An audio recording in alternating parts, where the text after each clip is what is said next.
Toda la idea de la gradación del pecado y del castigo, la gradación de la virtud y de la recompensa, se basa en la justicia de Dios. Si cometes el doble de pecados que otra persona, la justicia exige que el castigo se ajuste al delito.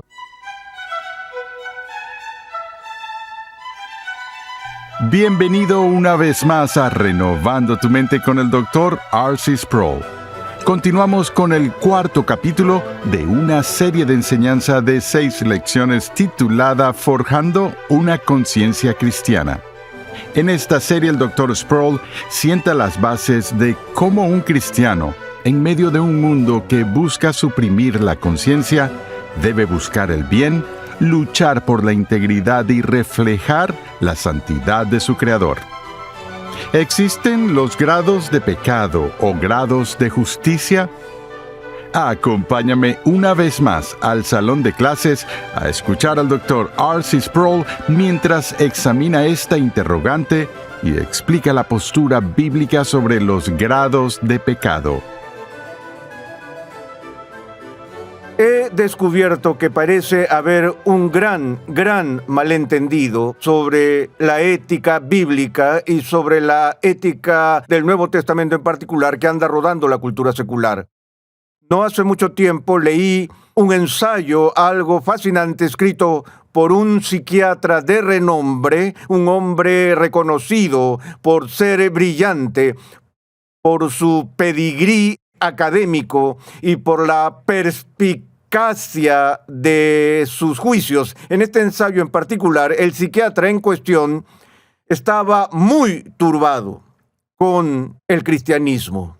El psiquiatra expresaba el hecho de que en su práctica como médico se veía obligado a tratar día a día con personas que eran neuróticas y a veces psicóticas como resultado de una incapacidad para manejar la culpa. ¿Alguna vez has pensado en cuántos problemas en la psiquiatría están relacionados con el tema de la culpa? En cierto sentido, como profesional médico, un psiquiatra tiene que preocuparse por la ética, no solo por cómo llevar a cabo su práctica o por cómo conduce su vida personal, sino por cómo entiende la relación entre el bien y el mal y la culpa y su poderoso impacto en la personalidad humana.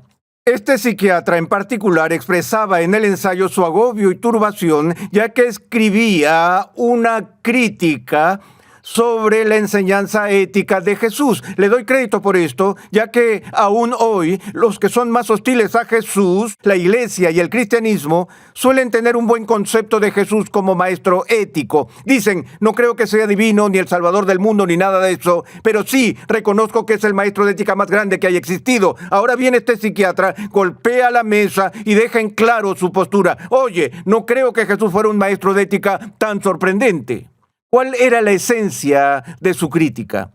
Lo que dijo fue esto. Fue directamente al Sermón del Monte y dijo, en el Sermón del Monte vemos el kit de la enseñanza de Jesús sobre la ética. ¿Por qué tomarlo en serio?, preguntó el psiquiatra. ¿Por qué deberíamos considerar a Jesús como un gran maestro moral o un gran educador de ética cuando da un discurso en el que le dice a la gente que es tan malo codiciar a una mujer como cometer adulterio?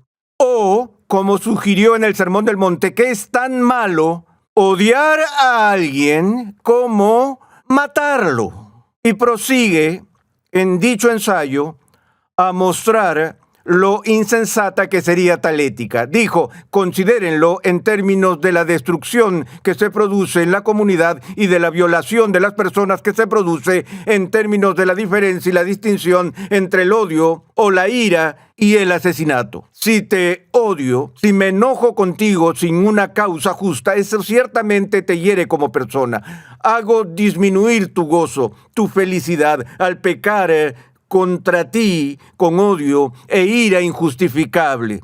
Hay un sentido en el que la calidad de tu vida se ha visto perjudicada por mi pecado. Y eso es un asunto muy serio, dice el psiquiatra.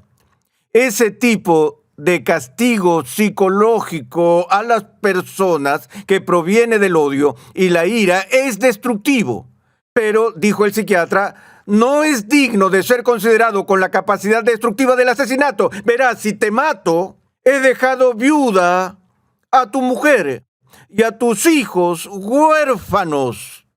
Les he quitado lo que es tal vez la fuente principal de ingresos de sus vidas. He devastado a esa familia. Sí, te he herido, si te odio, te he lastimado, si te he hecho enojar, pero no he destruido tu familia quitándote la vida. ¿Cómo podría una persona sabia equipararlo sobre la misma base? O, como sugiere el psiquiatra, si te codicio, tal vez te haya despersonalizado, te convertí en una cosa, una herramienta, e insulté tu dignidad, lo cual es grave. Pero eso no es lo mismo que cometer adulterio, donde el vínculo de la unión entre dos matrimonios ha sido afectado. Y la seguridad del hogar, de la familia, de los hijos y todo lo que resulta como consecuencia de la aventura ilícita del adulterio. Eso es radical. No es lo mismo que la lujuria. Entonces el psiquiatra se rasca la cabeza y dice, no entiendo por qué el mundo pone a Jesús de Nazaret en un pedestal como maestro de ética cuando nos está enseñando que es igual de malo codiciar como cometer adulterio, que es tan malo estar enojado como matar. Bueno, tengo que decir que comparto la consternación de ese psiquiatra completamente hasta cierto punto. Que si en verdad Jesús de Nazaret enseñó que el adulterio no era peor que la lujuria y que el asesinato no era peor que el odio, yo estaría tan asombrado como el psiquiatra de que el mundo haya reverenciado la enseñanza ética de Jesús. La realidad, queridos amigos, es que Jesús de Nazaret nunca enseñó en ningún momento que es tan malo codiciar como cometer adulterio, o que es tan malo airarse como matar. Jesús nunca enseñó eso. Nunca lo enseñó en los evangelios, nunca lo enseñó en el Sermón del Monte,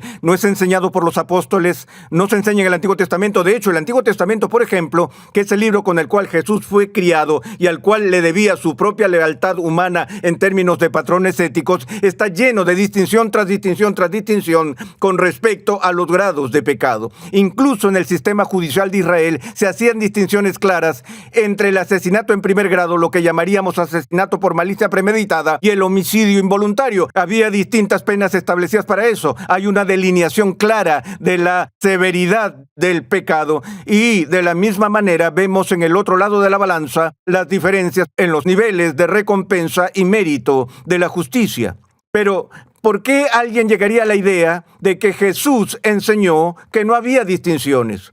Bueno, creo que viene de un simple error al leer el Sermón del Monte, donde Jesús, en esa situación particular, está lidiando con los fariseos. Jesús sí les dice, todo el que mire a una mujer para codiciarla, ya cometió adulterio con ella en su corazón. Y si odian a su prójimo sin causa, y si se enojan con su hermano sin causa, han quebrantado la ley. No matarás. El punto de lo que Jesús está diciendo ciertamente no es decir, y de hecho él no lo dijo, que es tan malo odiar como lo es asesinar. Ese no es el punto que debíamos inferir de sus enseñanzas. ¿Cuál es el punto? Permítanme volver al gráfico de nuevo y usar el gráfico para algo completamente distinto a lo que estábamos haciendo. Mencioné al principio que el pecado es complicado, que no solo es complicado, sino que es complejo. Hay otro continuum. Vemos aquí el continuum del mal al bien. Y que no solo hay un continuum del mal al bien, sino que hay grados en este continuum. Lo peor, cuando hablamos de adulterio, es el acto físico real del adulterio. Pero hay etapas. Aquí tenemos la castidad. Esa es la justicia. Aquí tenemos el mal del amor ilícito y el adulterio. Pero hay toda clase de cosas que entran entre esos dos polos. Un hombre puede besar a otra mujer que no sea su esposa. Eso no es adulterio. Eso no es tener relaciones sexuales per se. Esa relación puede progresar a través de etapas de participación más y más y más profunda sexualmente. Hay un sentido en el que todo puede empezar con algo que es inocente, simplemente una amistad, lo cual es justo, pero la amistad avanza hacia etapas en que se inclina en dirección de una relación ilícita, ilegítima, que culmina en el adulterio. Hay pasos en el camino y hay un sentido en el cual al comienzo de esa complejidad eso complejo del pecado es lujuria. Cuando la lujuria nace en la mente, se produce el primer paso en la dirección de llevar a cabo la fantasía, de llevar la idea mental al hecho real de quebrantar la ley de Dios. El punto que Jesús está planteando es este: que la ley dada por Dios, no cometerás adulterio, no es tan fácil que se cumpla ni se guarde con integridad si uno únicamente se abstiene del acto más abismal del adulterio. Lo que Jesús está diciendo es que cuando Dios dice no cometas adulterio, la medida completa de esa prohibición incorpora dentro de sí toda la complejidad de ese pecado. No solo el acto en sí, sino todas las cosas que son parte de él, desde el adulterio hasta los inicios donde se empezó a cruzar esta línea de lujuria. En el mismo sentido, cuando la ley dice no matarás, no hemos guardado la ley solo por haber pasado por este mundo sin haber asesinado a nadie, sino que Jesús dice que las implicaciones más amplias de esa prohibición, las mayores implicaciones de la ley de Dios son no solo que no debemos matar, sino tampoco dañar. No solo no debemos dañar, sino tampoco herir, ni mental, ni psicológicamente, ni de ninguna manera. Y no solo eso, hay un aspecto positivo, hay un lado de equilibrio positivo, una justicia positiva. No solo no debemos matar, sino que debemos promover la vida. Hay tanto una ramificación positiva como negativa de la ley. De nuevo, lo que Jesús estaba haciendo allí era criticar una comprensión simplista de la ley, que es exactamente lo que los fariseos estaban haciendo. ¿Recuerdan al joven rico? Vino y preguntó a Jesús, ¿qué debo hacer para heredar la vida eterna? Jesús dijo, tú conoces la ley, no matarás, no robarás, no cometerás adulterio. ¿Qué es lo que responde este joven? Todas estas cosas las he guardado desde mi juventud. ¿Lo hizo? Si entendemos la ley estrictamente en el sentido estricto de la expresión más perversa de estos pecados, es perfectamente posible que ese hombre rico nunca haya robado 5 centavos, nunca haya cometido adulterio, nunca haya matado a nadie. Pero lo que Jesús estaba tratando de enseñarle era que no podía guardar los 10 mandamientos ni por 5 minutos en sus implicaciones más amplias. Y esa era la lección que quería enseñar a los fariseos. Él nunca dijo que la lujuria es tan mala como lo es cometer adulterio, pero sí dijo que si pecas de lujuria, no has cumplido toda la medida de la complejidad de la ley. Es vital que entendamos ese punto porque la ética bíblica no tendría sentido sin este tipo de entendimiento. Podría agregar que la Iglesia, tanto la católica romana como la protestante, históricamente ha entendido a lo largo de la historia del cristianismo que existen grados de pecado. La fórmula católica romana, que se hizo popular en la Edad Media y por supuesto se convirtió en un punto de disputa en el siglo XVI, pero que aún está en el centro de la teología moral católica romana, es la distinción entre el pecado mortal y el venial. Ahora, el punto de esa distinción es que hay algunos pecados tan groseros, tan atroces, tan serios, que la comisión misma de esos pecados es mortal. No es que mate a la persona, sino que mata la gracia de la justificación que habita en el alma del creyente. No todo pecado tiene consecuencias tan devastadoras. Hay pecados que realmente son pecados, pero que son pecados veniales, son pecados menos graves. No tienen la capacidad de matar que tiene el pecado mortal. Y así Roma hace esta distinción. Muchos protestantes, en especial los protestantes evangélicos, han rechazado la idea de un grado de pecado porque saben que la Reforma protestante rechazó la distinción católica romana entre mortal y venial. Entonces concluyeron que, dado que el protestantismo niega el punto de vista católico romano de los pecados mortales y veniales, entonces la Iglesia protestante niega cualquier nivel o distinción entre los pecados. Volvamos a los propios reformadores. Juan Calvino fue un crítico abierto de la Iglesia Católica Romana y ciertamente un crítico de esta distinción entre pecado mortal y venial. Y esto es lo que Calvino dijo. Él dijo que todo pecado es mortal en el sentido de que merece la muerte. La Biblia dice que si pecas contra un punto de la ley, pecas contra toda la ley. Si cometo un solo pecado en el más mínimo acto de transgresión, ¿alguna vez consideraste las ramificaciones o repercusiones de un acto pequeño, un pecadillo diminuto, un pecadito conduciendo a 100 kilómetros cuando el límite de velocidad es 50? Solo esa pequeña transgresión contra las leyes civiles a las que Dios te llama a obedecer, no maliciosa, no violenta, no dañina, no hostil hacia Dios, pero que quebranta la ley de Dios.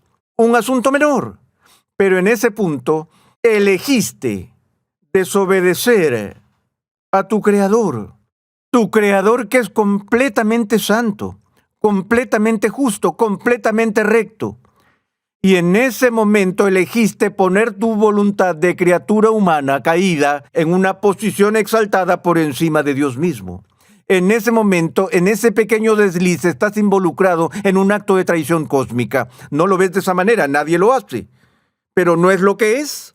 Cuando peco, elijo mi voluntad sobre la de Dios Todopoderoso. En ese punto, probablemente, lo que estoy diciendo implícitamente es que soy más inteligente, más sabio, más justo y soy más poderoso que Dios mismo.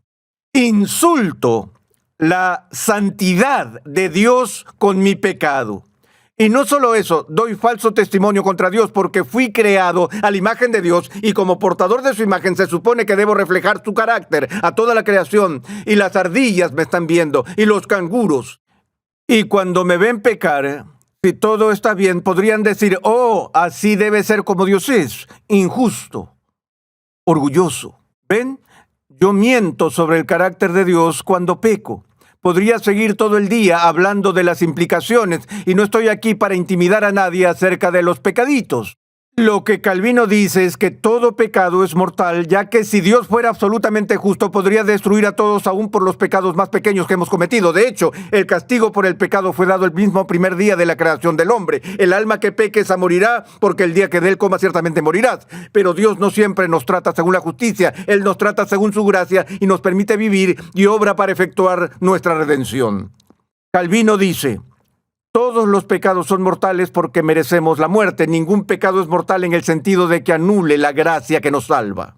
Si no crees eso, pierdes tu justificación y tienes que volver a pasar a través del segundo punto de la salvación, a través del sacramento de la penitencia. Tenemos que arrepentirnos, claro, pero nuestra gracia, la gracia justificadora que el Espíritu Santo nos trae, no es matada por nuestro pecado, debido a la gracia de Dios. Así que Calvino negó el pecado mortal sobre dos bases y luego dijo que no le gustaba el pecado venial porque se presentaba como la idea de que los pecados no son realmente serios. Sin embargo, Calvino y todos los demás reformadores sostuvieron enérgicamente que hay una diferencia entre los pecados menores y lo que ellos llaman pecados graves y atroces.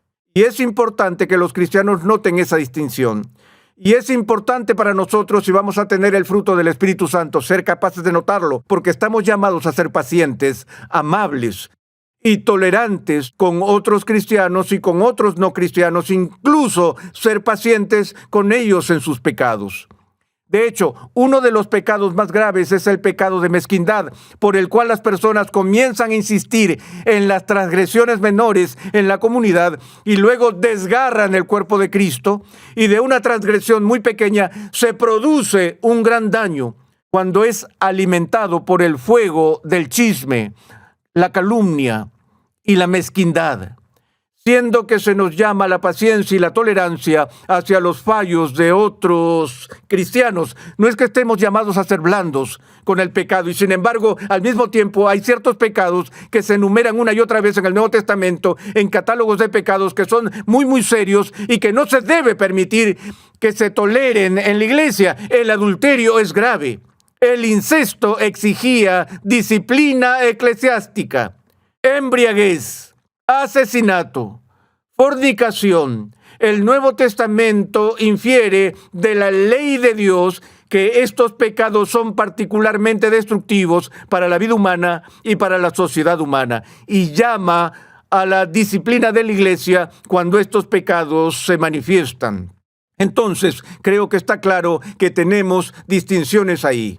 Y no solo estas referencias lo ilustran, sino que consideren las advertencias de las Escrituras, las advertencias, por ejemplo, que el apóstol Pablo nos da de que debemos tener cuidado. Él está hablando al incrédulo, al inconverso, dice a esas personas que están amontonando, atesorando, acumulando ira para el día de la ira. Algunos dicen, uno entra al cielo o no entra al cielo, pero con grados de pecado y grados de justicia, también hay grados de infierno y grados de cielo. Quizás digas, un momento, nunca he escuchado algo así.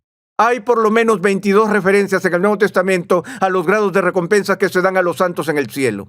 Diferentes niveles, diferentes recompensas, diferentes roles que se desempeñarán. La Biblia advierte una y otra vez que no debemos aumentar la severidad de nuestro juicio, que será más tolerable el día del juicio para Sodoma y Gomorra que para Corazín y Betsaida. Jesús le dice, después de haber sido entregado a Pilato, a Poncio Pilato, los que me han entregado a ti tienen mayor culpa que tú. Jesús mide y evalúa la culpa.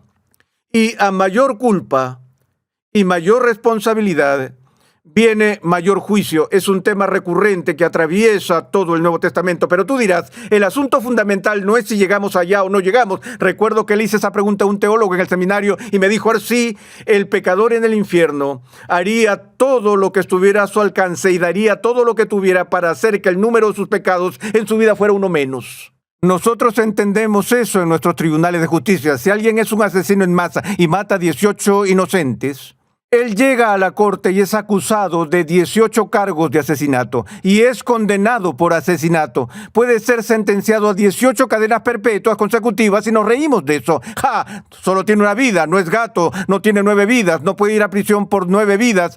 Así que es ridículo tener 18 cadenas perpetuas consecutivas. Sí, pero no cuando se trata de un Dios eterno que tiene mucho tiempo para asegurarse de que la balanza de la justicia esté equilibrada. Toda la idea de la gradación del pecado y del castigo, la gradación de la virtud y de la recompensa se basa en la justicia de Dios.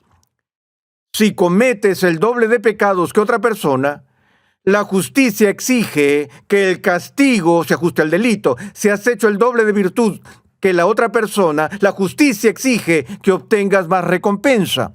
Dios nos dice que ya sea que lleguemos al cielo o que no entremos al cielo, será sobre la base del mérito de Cristo. Solo el mérito de Cristo me lleva ya. Mi recompensa, una vez que llegue al cielo, se distribuirá según mis obras. No es que mis obras sean lo suficientemente buenas como para imponer una obligación a Dios de recompensarlas, sino que por este método Dios promete recompensar a su pueblo. Aquellos que han sido abundantes en buenas obras recibirán abundancia de recompensa. Aquellos que han sido negligentes e irresponsables en las buenas obras tendrán pequeña recompensa en el cielo. Por la misma razón, aquellos que han sido enemigos graves de Dios tendrán severos tormentos en el infierno. Los que han sido más suaves y menos hostiles tendrán un castigo menor a manos de Dios, porque Dios es perfectamente justo. Y cuando juzgue, tendrá en cuenta todas las circunstancias atenuantes. Y no es solo un asunto del número de pecados, sino que tú puedes haber cometido 5 pecados y el otro uno solo, pero a los ojos de Dios, este pecado de aquí podría ser 10 veces más grave que los 5 pecaditos. Dios tiene todas estas cosas en cuenta. Como dijo Jesús, toda palabra vana será tenida en cuenta en el día del juicio. ¿Por qué es importante que insistamos en este punto? Aquí viene la clave del asunto. Déjame pensar, no sé cuántas veces he hablado con hombres en particular que están luchando con la lujuria. Y se dicen a sí mismos, o me dicen a mí, mejor hubiera seguido adelante y cometido el adulterio porque ya soy culpable de lujuria. Realmente empiezan a pensar así. No puedo estar peor a los ojos de Dios si sigo adelante y termino la acción. Claro que puedes, porque el juicio del adulterio real será mucho más severo que el juicio por la lujuria. Dios tratará contigo a ese nivel de acuerdo con la gravedad de tu crimen. Y es una tontería que una persona que ha cometido un delito menor diga entonces, bueno, ya soy culpable, debí haber cometido el delito. Dios no quiera que pensemos así, porque si lo hacemos, tenemos que enfrentar el justo juicio de Dios. Estamos llamados a pasar de fe en fe, y de gracia en gracia, y de vida en vida, abundando en buenas obras, aumentando el tesoro que Dios está acumulando para su pueblo en el cielo, disminuyendo el tesoro de la ira, aumentando el tesoro de bendición. Eso debemos tener en nuestra mente al buscar edificar una conciencia cristiana y un carácter cristiano.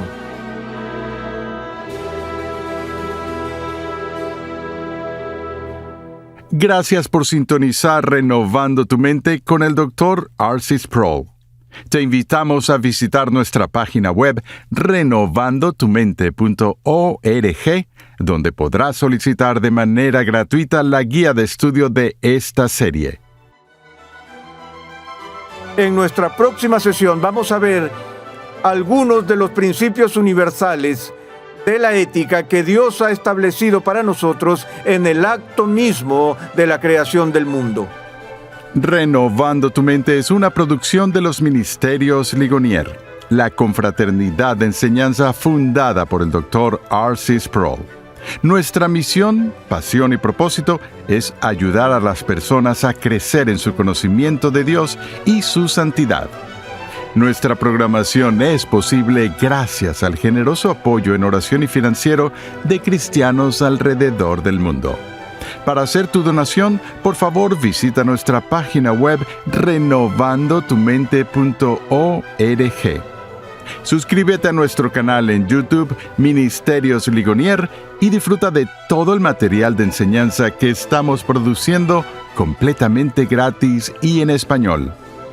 Te invitamos a escuchar nuestro siguiente episodio y a unirte a nuestra gran comunidad virtual en las redes sociales.